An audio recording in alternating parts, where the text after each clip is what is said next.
Bom dia, sétimo ano, tudo bem? Dando continuidade às grandes navegações, agora nós vamos trabalhar as navegações, as viagens, espanholas. Nós vimos que os portugueses contornaram o périplo africano, fizeram a volta. Vamos ver se os espanhóis também conseguem fazer esse contorno ou se eles mudam de rumo, Então, o navegador Cristóvão Colombo, ele queria ajuda, do Dom Henrique para também fazer a travessia, mas o Dom Henrique não dá ajuda para ele, Então ele munido de mapas produzidos, munidos dos instrumentos de navegação, ele vai tentar então chegar às Índias também. Como o rei não ajuda ele, ele vai pedir, ajuda da rainha, que dá para ele então 3 embarcações diferentes, como a gente pode observar no mapa ali. Então, o Cristóvão Colombo, que é o que está em vermelho, o mapa de vocês. Então, o Cristóvão Colombo, ele sai da Espanha, ele vai na América Central, e volta para a Espanha. Então, ele faz 3 expedições e não chega às Índias de jeito nenhum. Ele chega na América. Então, como ele diz que ele chegou às Índias, aquele continente foi chamado, aquele povo que estava morando na região foi chamado de índios, Por isso que a gente chama os índios viviam no Brasil. Justamente por isso, porque Cristóvão Colombo chegou ali, na América e disse, cheguei às Índias, mas não era, não foi às Índias que ele chegou então. Depois nós temos outro navegador chamado Fernão Magalhães. Ele vai realizar uma viagem muito, muito mais longa que a do Cristóvão Colombo, que é essa que está em azul no mapa de vocês. Então, ele vai sair lá das ilhas de Filipinas, atravessa todo o continente, passa pelo Oceano Pacífico, vem pela América, faz a circunferência e chega na Espanha, Então, o Fernão Magalhães também não conseguiu chegar às Índias, não teve sucesso, mas o navio, um dos navios que voltou carregado de pimenta e cravo. Então, ele tentou contornar, essa viagem durou 3 anos, mas ele não volta, Ele mora lá nas Filipinas e volta um navio, então, com cerca de 18 marinheiros sobreviventes só. Então, essa viagem de 3 anos dele, resulta em sua morte, mas o reino, chega com um pouco de pimenta e cravo. Então, esses 2 foram, os navegadores que tentam chegar às Índias e não conseguem. Depois nós temos um terceiro navegador chamado de Américo Vespúcio, que também ele faz, ele sai da Espanha, e ele faz o contorno na América, retorna, vai lá em cima de novo na América do Norte e faz outra viagem. Percebe que eles não saem dos continentes europeus e americano, Ele não sai do continente europeu nem do continente americano. Ele não vai para o lado que precisa, Eles 2, na verdade, não vão para o lado que precisam ir. Então, esses foram os 3 navegadores espanhóis, com pouco sucesso, então, nas grandes navegações. As atividades aqui da página 38, então, vocês vão olhar o mapa, que eu acabei de falar um pouquinho, vocês vão ler os documentos e responder as atividades para a próxima semana, então. Estudam também que nós vamos fazer avaliação sobre o conteúdo das grandes navegações.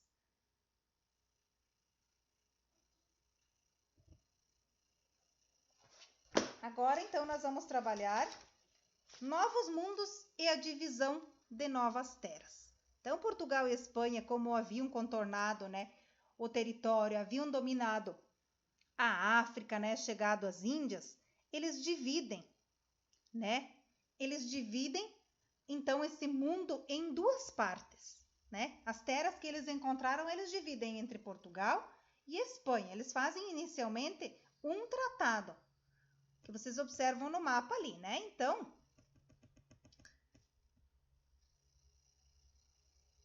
o Papa, Alexandre, estabelece uma linha imaginária de 100 léguas a oeste do arquipélago de Cabo Verde. Então, essa bula, esse tratado chamado Bula Intercoetera.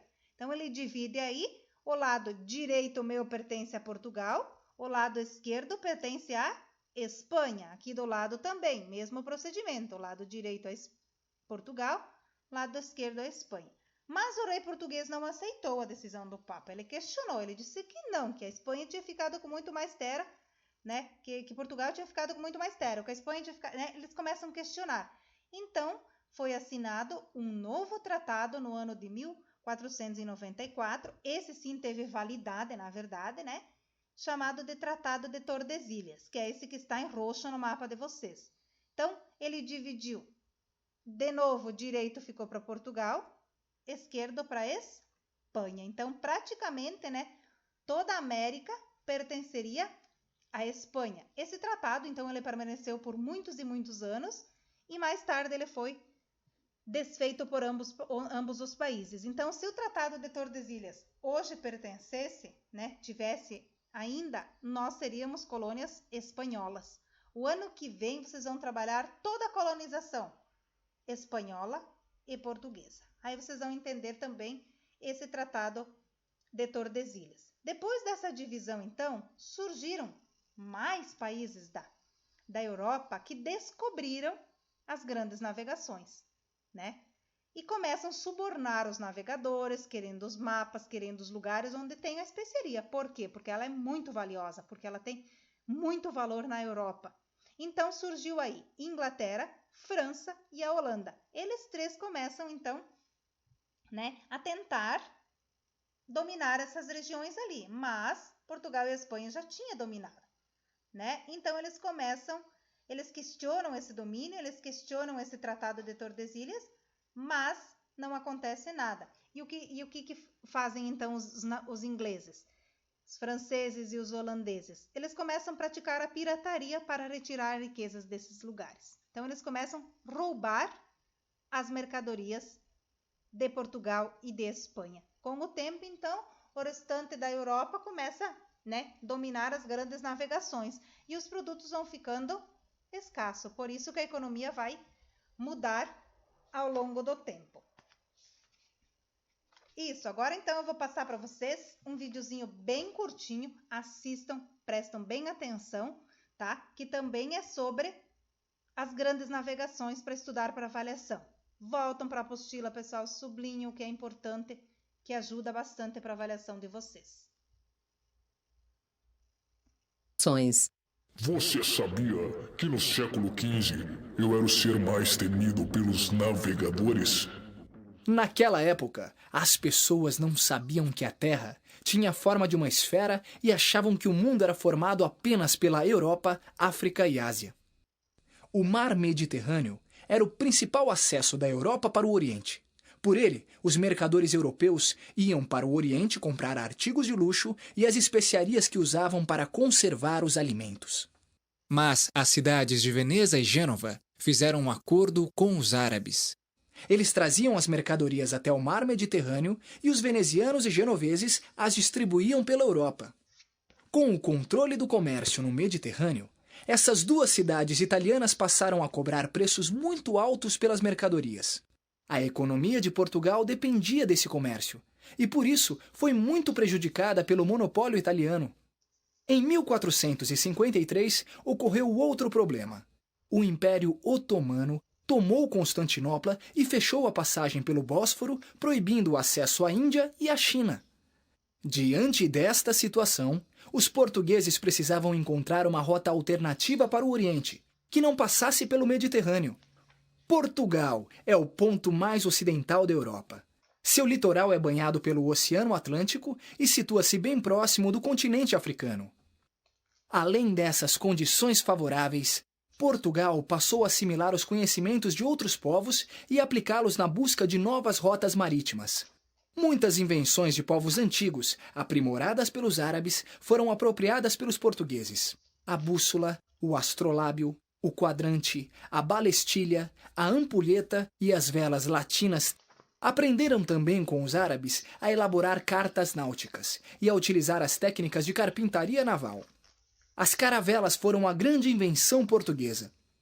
Relativamente pequenas, leves e ágeis, as caravelas eram ideais para a navegação costeira.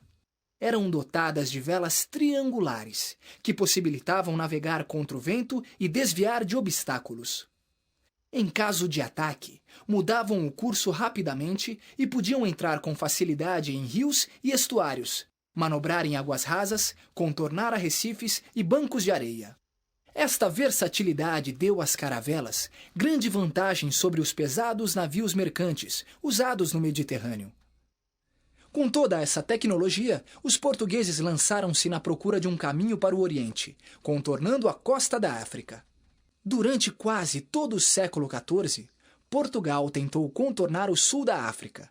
Nessas explorações, os portugueses adquiriram uma grande experiência marítima e conquistaram vários pontos na costa ocidental da África, onde estabeleceram feitorias. Essas conquistas garantiram a Portugal a comercialização de arroz, peixe seco, sal, tecidos de algodão, ferro, cobre, malagueta, noz de cola, marfim, ouro e escravos. Em 1488, a frota de Bartolomeu Dias conseguiu dobrar o Cabo das Tormentas. Essa etapa, no caminho para o Oriente, era um grande desafio, pois os ventos fortes e as grandes tempestades que ali ocorrem faziam do local um ponto crítico. Quando o cabo foi ultrapassado, Dom João II mudou seu nome para Cabo da Boa Esperança, pois sua travessia comprovava que o Oceano Atlântico e o Índico se ligavam. Aumentavam, assim, as esperanças de os portugueses chegarem ao Oriente, contornando a África. Finalmente, no ano de 1498, Vasco da Gama conseguiu chegar às Índias, contornando o continente africano, e Portugal adquiriu o monopólio do comércio das especiarias. Depois do retorno de Vasco da Gama, uma grande expedição foi organizada. Seu comandante, Pedro Álvares Cabral, tinha a missão de negociar acordos comerciais com os mercadores orientais. Durante a viagem, para escapar das zonas de calmaria, Cabral ordena que as embarcações façam uma rota mais a sudoeste. Mas o desvio foi tão grande que a frota atravessou o Atlântico, encontrando novas terras no meio do caminho. Dias depois, a frota de Cabral retoma o caminho para as Índias. Há algum tempo, os historiadores contestam esta versão. Segundo eles, o governo português já tinha conhecimento da existência de terras a oeste. Portanto, o desvio da frota de Cabral pode ter sido planejado para que encontrasse as terras que mais tarde foram chamadas de Brasil.